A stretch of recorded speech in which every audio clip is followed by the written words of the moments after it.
कोमर लिख चलल ननदो सोहागिन खोइछा में लेल दुभिधान हे कोमर लिख चलल ननदो सोहागिन खोइछा में लेल दुभिधान हे चारू काता लिखलन पुरैनी के पतवा बीचे में दुल्हा के नाम है चारू काता लिखलन पुरैनी के पतवा बीचे में दुल्हा दुल्हिन के नाम है तही कोहबर सुत गेला रामचंद्र दुल्हा पीठी लागल सिया सुकुमार हे तही कोहबर सुत गेलन रामचंद्र दुल्हा पीठी लागल सिया सुकुमार हे हटी सुतु हटी बैसो सासू जी के बेटिया आहूँ देहि गरमी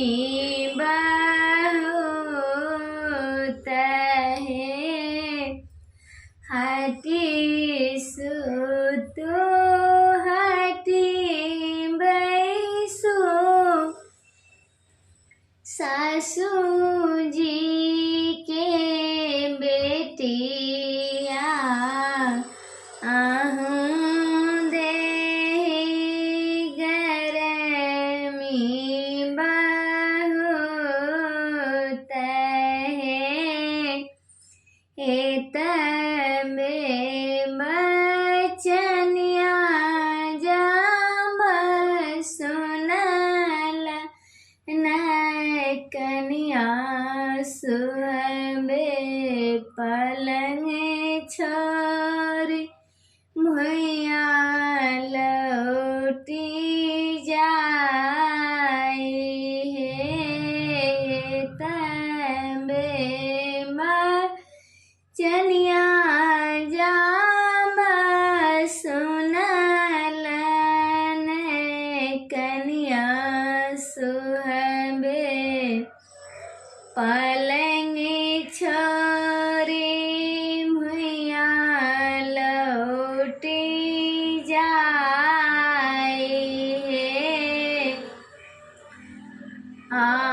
आहो तो सर हो जा पलंग चढ़ी बैठ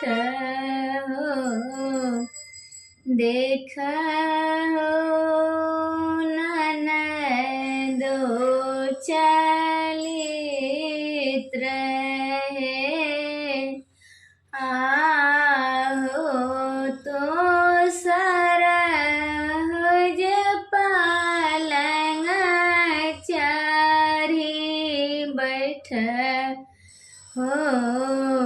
देख हो ननदो चलित रहे, हमारो ननदिया नंदोसी गंगा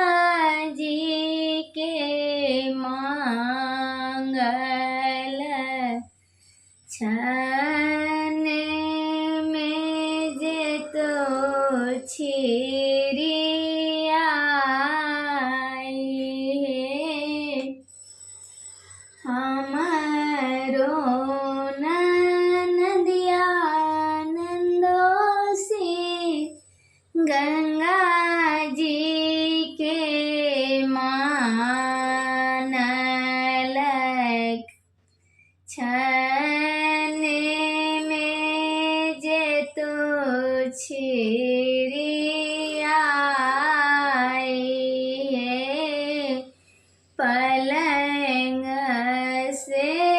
उठी बहिया पकड़लक,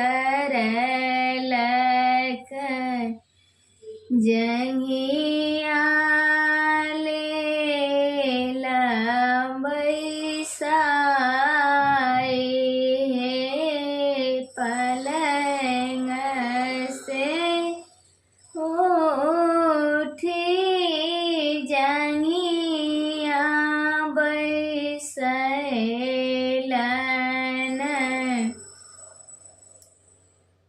पूछे